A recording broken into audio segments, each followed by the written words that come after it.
ಈ ಹಿಂದೆ ಕಾಂಗ್ರೆಸ್ ಮಣಿಪುರದ ಆ ರೇಪ್ ಕೇಸ್ ಏನಿತ್ತು ಅಥವಾ ಮಾನವೀಯ ಮೌಲ್ಯಗಳನ್ನು ಪಕ್ಕಕ್ಕೆ ಸರಿಸಿ ಪೈಶಾಚಿಕ ಕೃತ್ಯ ಆಗಿದೆ ಅನ್ನೋ ವಿಷಯವನ್ನ ಸರ್ಕಾರದ ವಿರುದ್ಧ ಬಳಸಿಕೊಂಡಿತ್ತು. ಈಗ ಅದೇ ಕೆಲಸವನ್ನ ಕೇಂದ್ರ ಬಿಜೆಪಿ ರಾಜ್ಯ ಸರ್ಕಾರದ ವಿರುದ್ಧ ಮಾಡೋದಕ್ಕೆ ಮುಂದಾಗ್ತಿದೆಯಾ ಅನ್ನೋ ಪ್ರಶ್ನೆ ಕಾಡ್ತಾ ಇದೆ. ಆಗ ಕಾಂಗ್ರೆಸ್ಗೆ ಮಣಿಪುರ, ಈಗ ಬಿಜೆಪಿಗೆ ಬೆಳಗಾವಿ.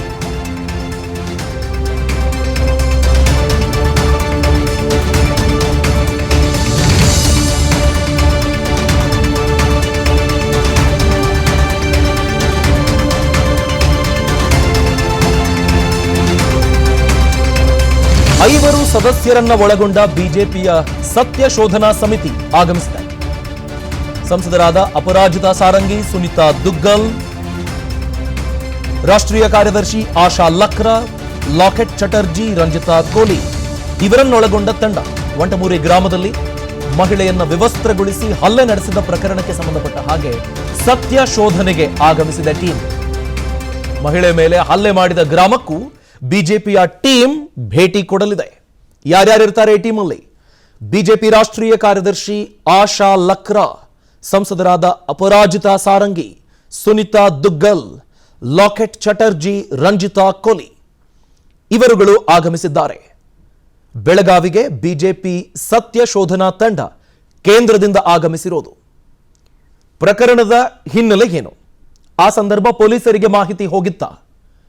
ಭಾನುವಾರ ತಡರಾತ್ರಿ ಅಥವಾ ಸೋಮವಾರ ನಸುಕಿನ ಜಾವ ಬೆಳಗ್ಗೆ 1 ಗಂಟೆಯಿಂದ 3 ಗಂಟೆ ಹೊತ್ತಿಗೆ ಆಗಿರುವಂತಹ ಪ್ರಕರಣ ಇದು. ಮಧ್ಯರಾತ್ರಿ 1 ಗಂಟೆಯಿಂದ 3 ಗಂಟೆ. ಸೊ ಅದಾದ 5 ದಿನದ ಬಳಿಕ ಕೋರ್ಟ್ ಚಾಟಿ ಬೀಸುತ್ತೆ, ಸರ್ಕಾರ ಪರಿಹಾರ ಘೋಷಣೆ ಮಾಡುತ್ತೆ, ಕೇಂದ್ರದಿಂದ ಒಂದು ಟೀಮ್ ಬರುತ್ತೆ, ಎಲ್ಲ ಬೆಳವಣಿಗೆಗಳು ಒಟ್ಟೊಟ್ಟಿಗೆ ಆಗ್ತಿವೆ. ಎಲ್ಲಿ ಲೋಪ ಆಗಿದೆ ನೀವು ಗಮನಿಸಬೇಕು. ಕೋರ್ಟ್ ಚಾಟಿ ಬೀಸಿದ ಬೆನ್ನಿಗೆ ಅಲ್ಲಿನ ಸರ್ಕಲ್ ಇನ್ಸ್ಪೆಕ್ಟರ್ ಅವರ ವಿರುದ್ಧ ಕ್ರಮ ಆಗಿದೆ, ಸಸ್ಪೆಂಡ್ ಮಾಡಿದ್ದಾರೆ.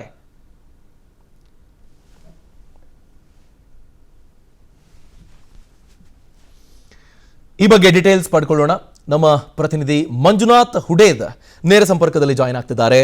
ಮಂಜುನಾಥ್, ಆರಂಭಿಕ ಹಂತದಲ್ಲಿ ಕೋರ್ಟ್ ಚಾಟಿ ಬೀಸಿದ ಬೆನ್ನಿಗೆ ಅಲ್ಲಿನ ಸರ್ಕಲ್ ಇನ್ಸ್ಪೆಕ್ಟರ್, ಕಾಕತಿ ಠಾಣೆಯ ಸರ್ಕಲ್ ಇನ್ಸ್ಪೆಕ್ಟರ್ ಅವರನ್ನು ಅಮಾನತು ಮಾಡಲಾಗಿದೆ. ಅದರರ್ಥ ಒಪ್ಕೊಂಡಂಗೆ ಲ್ಯಾಪ್ಸ್ ಮಾಡಿದ್ದಾರೆ ಪೊಲೀಸ್ ಇಲಾಖೆನವರು ಅಂತ. ಈಗ ಬಿಜೆಪಿಯ ಕೇಂದ್ರದ ಟೀಮ್ ಬಂದಿದೆ, ಅವರಿಗೊಂದು ಅಸ್ತ್ರ ಖಂಡಿತವಾಗಿಯೂ ಸಿಕ್ಕಿದೆ. ಅಜೆಂಡಾ ಏನು? ಆರಂಭಿಕ ಹಂತದಲ್ಲೇ ಹಿನ್ನಡೆ ರಾಜ್ಯ ಸರ್ಕಾರಕ್ಕೆ. ಮಂಜುನಾಥ್, ಖಂಡಿತವಾಗ್ಲೂ ಅಭಿಷೇಕ್, ಏನು ಅಂತಂದ್ರೆ ಮೊದಲಿಗೆ ಈ ಪ್ರಕರಣ ಆದ ತಕ್ಷಣ ಏನು ಅಂತಂದ್ರೆ ಎರಡೂ ಅಂದ್ರೆ ಆಡಳಿತ ಪಕ್ಷ ಆಗಿರ್ಬೋದು ಮತ್ತು ವಿರೋಧ ಪಕ್ಷ ಆಗಿರ್ಬೋದು ಕೇವಲ ಆಸ್ಪತ್ರೆಗೆ ಭೇಟಿ ನೀಡಿ ಮಹಿಳೆಯನ್ನ ವಿಚಾರಣೆ ಮಾಡಿ ರಾಜ್ಯ ಸರ್ಕಾರ ಈ ಬಗ್ಗೆ ಕ್ರಮ ಕೈಗೊಳ್ಳಬೇಕು ಅಂತ ಹೇಳಿ ಮಾಧ್ಯಮ ಹೇಳಿಕೆಗಳೇ ಮಾತ್ರ ಸೀಮಿತ ಆಗಿತ್ತು. ಮತ್ತು ಗೃಹ ಸಚಿವ ಪರಮೇಶ್ವರ್ ಅವರು ಮಾತ್ರ ಈ ಒಂದು ಅಂದ್ರೆ ಘಟನೆ ನಡೆದಿರತಕ್ಕಂಥ ಸ್ಥಳಕ್ಕೆ ಮತ್ತು ಮಹಿಳೆಯ ಕುಟುಂಬಸ್ಥರಿಗೆ ಭೇಟಿಯನ್ನ ನೀಡಿ ಸಾಂತ್ವನವನ್ನ ಹೇಳಿದ್ರು. ಅದಾದ ಬಳಿಕ ಏನು ಅಂತಂದ್ರೆ ಸಾಕಷ್ಟು ಬೆಳವಣಿಗೆಗಳಾಯಿತು. ಸೊ ಆ ಬೆಳವಣಿಗೆಗಳ ನಂತರ ಸಾಕಷ್ಟು ಇದಾಯಿತು. ಸೊ ಈಗ ಏನು ಅಂತಂದ್ರೆ ಇಲ್ಲಿ ಬೀಮ್ಸ್ನ ಈ ಒಂದು ಆಸ್ಪತ್ರೆಯಲ್ಲಿ ಸದ್ಯ ಏನು ಅಂತಂದ್ರೆ ಮಹಿಳೆ ಚಿಕಿತ್ಸೆಯನ್ನು ಪಡೆದುಕೊಳ್ತಾ ಇದ್ದಾರೆ. ಇನ್ನೊಂದು ಏನು ಅಂತಂದ್ರೆ ಈಗ ಕೇಂದ್ರ ತಂಡ ಕೂಡ ಆಗಮಿಸ್ತಾ ಇದೆ. ಕೇಂದ್ರ ತಂಡ ಬಂದು ಸಂಪೂರ್ಣವಾಗಿ ಘಟನೆಯ ಮಾಹಿತಿಯನ್ನು ತಗೊಳುತ್ತೆ. ಯಾವ ರೀತಿಯಾಗಿ ಘಟನೆ ಆಯಿತು, ಯಾಕಾಗಿ ಆಯಿತು, ಪೊಲೀಸರ ವೈಫಲ್ಯ ಇದೆಯಾ ಅಥವಾ ಮತ್ತೇನೇನಾದ್ರೂ ಆಗಿದೆಯಾ, ಅದಾದ ನಂತರ ಏನೇನು ಬೆಳವಣಿಗೆ ಆಯಿತು ಎಲ್ಲವನ್ನೂ ಕೂಡ ಏನು ಅಂತಂದ್ರೆ ಸ್ವತಃ ಮಹಿಳೆಯಿಂದ ಮತ್ತು ಮಹಿಳೆಯ ಕುಟುಂಬಸ್ಥರಿಂದ ಮಾಹಿತಿಯನ್ನ ಪಡೆದುಕೊಳ್ಳಲಾಗುತ್ತೆ. ಸೊ ಇದಷ್ಟೇ ಅಲ್ಲದೆ ಅಂದ್ರೆ ಬಿಜೆಪಿಯಿಂದ ಕೇಂದ್ರದ 5 ಜನರ ತಂಡ ಬರ್ತಾ ಇದ್ರೆ ಇನ್ನು ಪರಿಶಿಷ್ಟ ಪಂಗಡಗಳ ರಾಷ್ಟ್ರೀಯ ಆಯೋಗ ಕೂಡ ಇನ್ನೇನು ಕೆಲವೇ ಕ್ಷಣಗಳಲ್ಲಿ ಇಲ್ಲಿಗೆ ಬರುತ್ತೆ. ಸೊ ದೆಹಲಿಯಿಂದ ಬೆಳಗಾವಿಗೆ ಈಗಾಗಲೇ ಆಗಮಿಸಿದೆ ಆ ಆಯೋಗವು ಕೂಡ.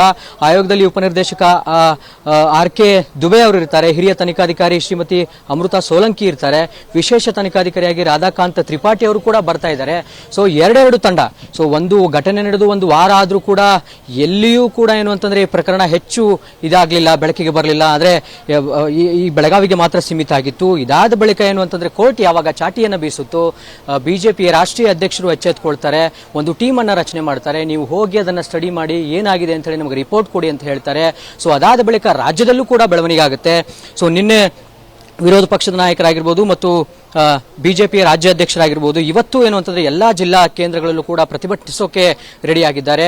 ಒಂದು ಹಂತದಲ್ಲಿ ಒಂದು ವಾರ ಆದ ಬಳಿಕ ಏನು ಅಂತಂದ್ರೆ ಈ ಪ್ರಕರಣ ತೀವ್ರತೆಯನ್ನ ಪಡೆದುಕೊಳ್ತಾ ಇರುವಂತದ್ದು. ಸೊ ಒಂದು ಕಡೆ ಏನು ಅಂತಂದ್ರೆ ವಿರೋಧ ಪಕ್ಷ ಆಡಳಿತ ಪಕ್ಷವನ್ನ ಖಂಡಿಸ್ತಾ ಇದೆ, ಅಂದ್ರೆ ಘಟನೆ ನಡೆದಿರ್ತಕ್ಕಂಥ ರೀತಿಯನ್ನ ಖಂಡಿಸ್ತಾ ಇದ್ರೆ, ಇನ್ನೊಂದು ಕಡೆ ವಿರೋಧ ಪಕ್ಷ ಎಲ್ಲವನ್ನ ರೆಡಿ ಮಾಡಿಕೊಂಡು ಅಂದ್ರೆ ಸಂಪೂರ್ಣವಾಗಿ ಸಜ್ಜಾಗಿ ಮಾಹಿತಿಯನ್ನ ತೆಗೆದುಕೊಂಡು ವಿರೋಧ ಪಕ್ಷದ ಅಂದ್ರೆ ಆಡಳಿತ ಪಕ್ಷದ ವಿರುದ್ಧ ಮುಗಿಬೀಳೋಕೆ ಈಗ ರೆಡಿ ಆಗಿರುವಂತದ್ದು. ಸೊ ಸದ್ಯ ಇನ್ನೇನು ಕೆಲವೇ ಕ್ಷಣಗಳಲ್ಲಿ ಇಲ್ಲಿ ಕೇಂದ್ರ ತಂಡ ಆಗಿರ್ಬೋದು ಮತ್ತು ಕೇಂದ್ರ ಪರಿಶಿಷ್ಟ ಪಂಗಡಗಳ ಆಯೋಗವು ಕೂಡ ಏನು ಅಂತಂದ್ರೆ ಇಲ್ಲಿ ಆಗಮಿಸಲಿದೆ. Abhishek, thank you Manjunath Huded. ಅನುಕ್ಷಣದ ಸುದ್ದಿಗಳಿಗಾಗಿ Vistara news YouTube channel subscribe ಮಾಡಿ. ಹೊಸ ಸುದ್ದಿಗಳ ನೋಟಿಫಿಕೇಶನ್ಗಾಗಿ ಬೆಲ್ ಐಕಾನ್ ಕ್ಲಿಕ್ ಮಾಡಿ. ಲೇಟೆಸ್ಟ್ ಅಪ್ಡೇಟ್ಸ್ಗಾಗಿ www.vistaranews.com ವೆಬ್ಸೈಟ್ಗೆ ವಿಸಿಟ್ ಮಾಡಿ. ಅಂಗೈಯಲ್ಲೇ ಜಗತ್ತಿನ ಸುದ್ದಿ ತಿಳಿಯಲು Vistara news Kannada app download ಮಾಡಿ.